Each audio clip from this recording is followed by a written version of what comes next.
High Admiral Fexus stood on the command deck of the bloodied Spear, his iridescent scales reflecting the red emergency lighting that bathed the bridge. Before him, a massive holographic display showed the desperate situation of the Meridian Alliance fleet. Their formations, once pristine and geometric, had devolved into scattered groups of surviving ships trying to maintain some semblance of defensive positions. The Hexan Empire's biological warships had been relentless in their assault. Their grotesque vessels, more akin to spaceborne predators than proper military craft, had torn through the Alliance's sleek ships with disturbing efficiency. 3 hours into the battle, and they'd lost nearly 40% of their fleet. "Admiral," his tactical officer called out, her ceremonial head fins drooping with exhaustion. "The Hexan are reforming for another assault. Our simulations indicate our defensive line will collapse within the next 20 minutes. Fexus allowed himself a small smile, his facial scales shifting to a shade of deep blue amusement. "Patch me through to Supreme Commander Vrax. Wide broadcast, let everyone hear this." The bridge crew exchanged confused glances. Their admiral's calm demeanor seemed at odds with their dire situation, but they had served with him long enough to trust his judgment. The holographic form of Supreme Commander Vrax materialized in the center of the bridge. The Hexan commander was an imposing figure, his chitinous armor decorated with the marks of 100 victories.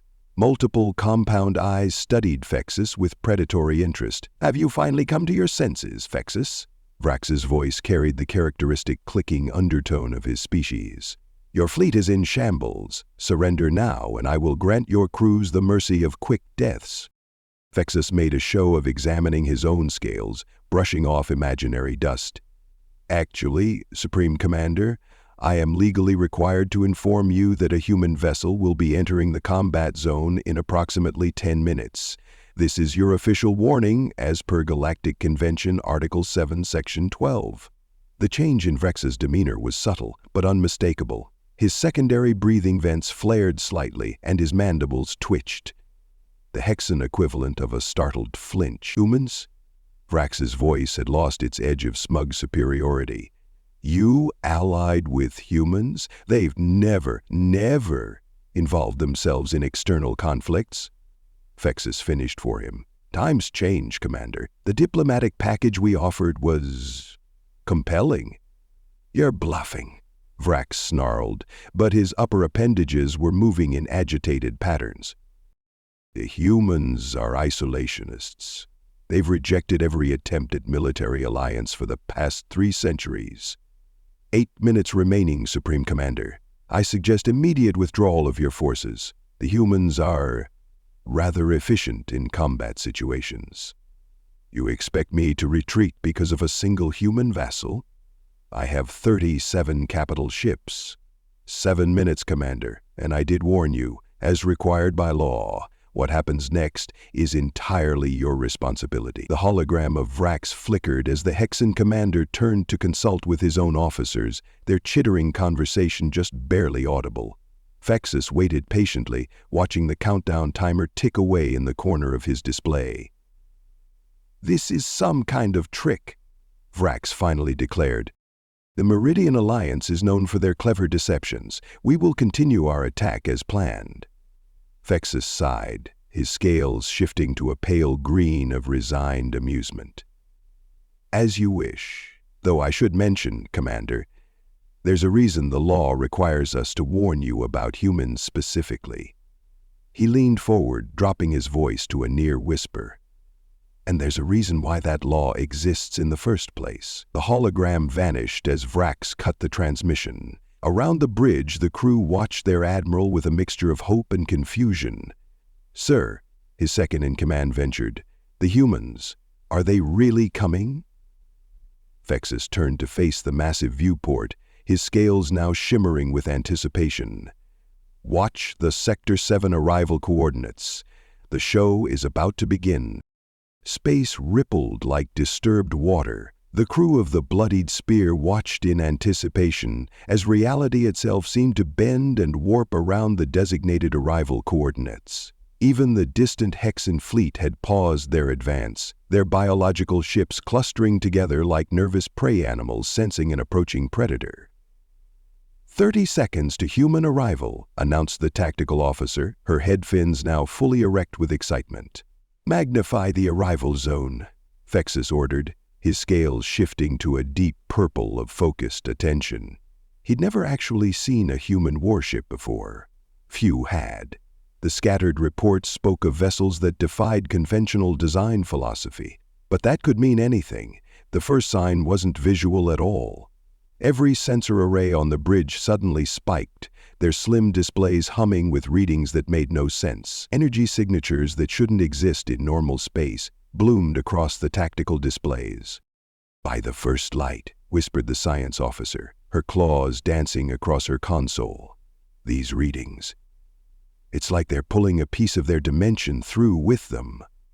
The Terran Dawn emerged from hyperspace like a leviathan breaching the surface of a dark ocean, where Meridian ships were graceful, sleek structures designed to channel energy through geometric patterns, and Hexan vessels were writhing biological nightmares of chitinous armor and organic weapon pods. The human ship was different.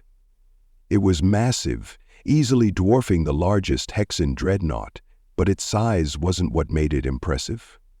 The vessel's design spoke of a civilization that had mastered the art of war so completely that they'd stripped away every unnecessary element. No decorative flourishes, no intimidating silhouette, no visible weapon emplacements. Just clean lines and smooth surfaces that seemed to drink in the light of nearby stars. "Hull composition unknown," reported the science officer, her voice trembling with professional excitement. "Our scans they're not bouncing off. It's like the hull is absorbing them and analyzing them before deciding what to send back." The bridge crew watched in fascination as panels along the human ship's surface shifted and realigned like the scales of some great mechanical serpent.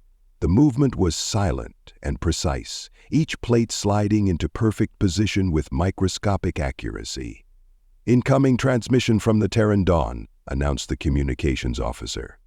A human appeared on their main display. Captain Reynolds looked like he'd just been woken from a nap, his black uniform slightly rumpled and a large cup of what Fexus's database identified as coffee in his hand. The alien creature's posture suggested someone who had done this far too many times before. "Meridian vessel Bloodied Spear, this is Captain Reynolds of the Terran Dawn." He took a long drink from his cup. "Got your distress call. Sorry about the delay. Had to recalibrate for local physics. Again, you'd think they could standardize these things across sectors, but no." He trailed off, muttering something about bureaucrats. Fexus noticed how his crew reacted to the human's casual complaint about having to adjust their reality-bending weapons to local space-time conditions. Such technology was theoretical at best for most civilizations. "Welcome to the battle, Captain Reynolds," Fexus replied, his scales rippling in formal greeting. "I apologize that we couldn't arrange a proper diplomatic reception." The human waved off the apology with his free hand. "Yeah, don't worry about it. Not my first rushed entrance." He glanced at something off-screen. "I see the Hexan commander ignored the warning?" "Of course he did. They always do." Reynolds sighed deeply, setting down his coffee.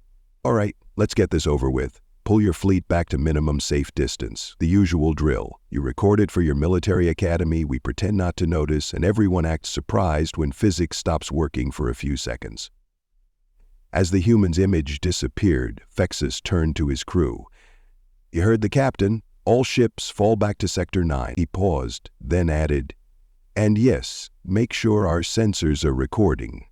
Though I get the distinct impression we're not the first to do so."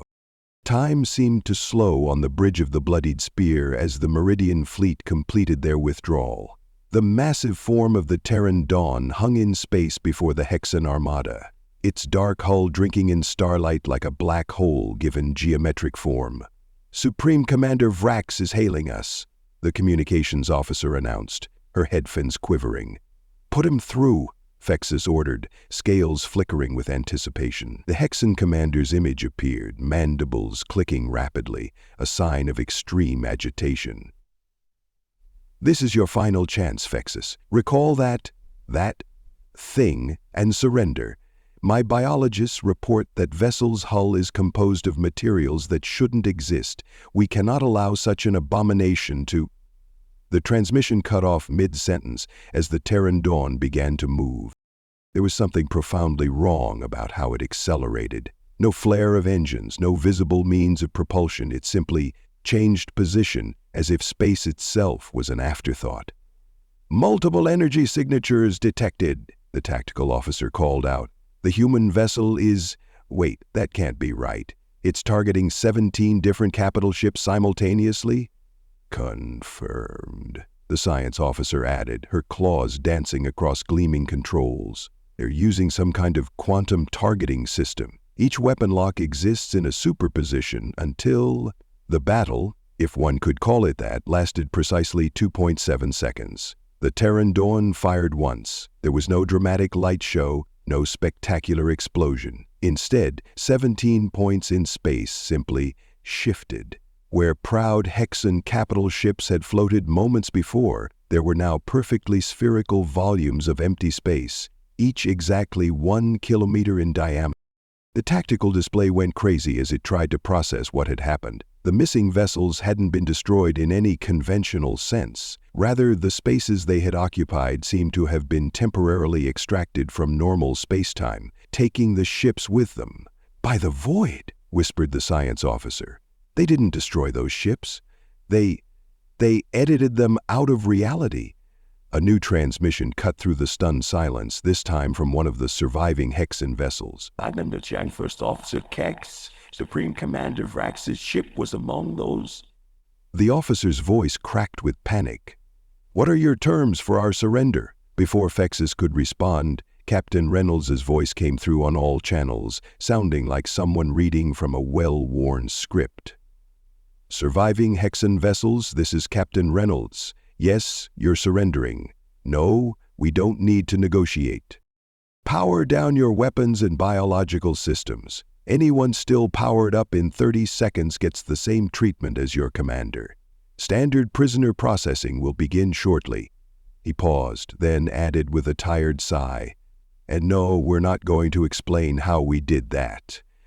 Don't bother asking." The remaining Hexan ships immediately began powering down, their organic hulls visibly relaxing as combat hormones were purged from their systems. Fexus turned to his science officer. "Tell me you got readings on whatever weapon they just used." She nodded, still staring at her displays in shock. "Partial readings only, sir. Most of our sensors couldn't even process what they were seeing. But from what I can tell..." She looked up, her scales pale with disbelief. That wasn't even a weapon in any conventional sense. The humans somehow localized and inverted the fabric of spacetime itself. They turned physics into a weapon. "Sir," the tactical officer interrupted, her voice shaking. "Message from the Terran Dawn. Captain Reynolds wants to know if we need cleanup assistance, though he adds that, and I quote, 'There never is any debris with this method, but apparently I still have to ask every time.'"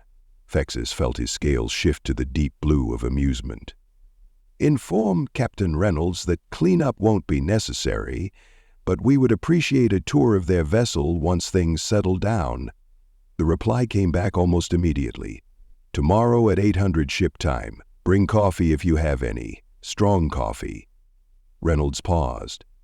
"And no, we don't explain the physics-bending stuff on the tour, so don't get your hopes up."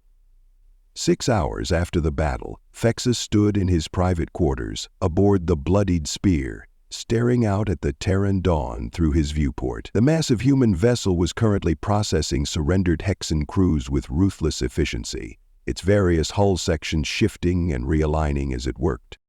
"More tea, High Admiral?" his aide asked, ceremonial fins twitching with barely contained curiosity. "Please." Fexus held out his cup, scales shimmering with thoughtful iridescence. "Have you compiled the crew's reactions as requested?" "Yes, sir." The aide poured the steaming liquid while consulting his datapad. "Our science division has submitted 73 formal requests to study the human vessel. The weapons division has submitted 124. and the philosophy department has apparently declared an emergency session to discuss, and I quote, the existential implications of a species that treats universal constants as mere suggestions. Fexus gestured to the viewport. And what do you make of our new allies, Tyrix? The aide was quiet for a moment, choosing his words carefully. Sir, I've served you for 15 cycles. I was there when we repelled the swarm incursion. I watched you outmaneuver the quantum fleet. But this, he gestured at where the Hexan fleet had been. This wasn't warfare as we understand it. The humans didn't defeat their enemy. They simply decided that a portion of space shouldn't have ships in it anymore. A gentle chime announced an incoming transmission. Captain Reynolds appeared on the room's holoscreen, looking even more tired than before, if that was possible. He was holding what Fexus's database identified as a coffee mug and appeared to be in his own private quarters. Admiral? Reynolds nodded, taking a long drink. Prisoner processing is about 70% complete. Your people can handle the rest. I've transmitted the standard procedures. Had to translate them from scratch since we've never worked with Meridians before, but it's the same forms we always use. Much appreciated, Captain. Fexus paused, then decided to ask the question that had been bothering him. I must admit you seem less than enthused about your rather impressive victory. Reynolds snorted. Victory? This wasn't a victory, Admiral. This was paperwork with explosions. He rubbed his eyes. Look, I've been doing this for 20 years. Know how many actual challenges we've faced? 2. The rest have all been like this. Someone picks a fight, we warn them, they don't listen, we demonstrate why they should have listened, then I spend hours processing surrender documents and explaining to wide-eyed Xenos scientists that, no, we're not going to show them how our tech works. Only 2 real challenges? Fexus couldn't help but ask. Yeah, the Drift Collective. Now those folks knew how to fight. Took us almost 15 minutes to win that one. Reynolds smiled slightly at what must have been a fond memory. And then there was that dust-up with the template builders. They actually managed to damage one of our escort ships. Still talk about that one at the Academy? Fexus felt his scales shift to pale green, the color of sudden understanding. That's why you finally accepted our alliance proposal, isn't it? You're hoping we'll eventually provide you with actual military challenges. Got it in one, Admiral. Reynolds finished his coffee. Look, humanity, we're good at war. Too good, it's boring. But your people? You've got interesting ideas. That sleek computing architecture you use, never seen anything like it. Those geometric energy patterns? Fascinating stuff. We're hoping that by working together we both learn something new. He shrugged.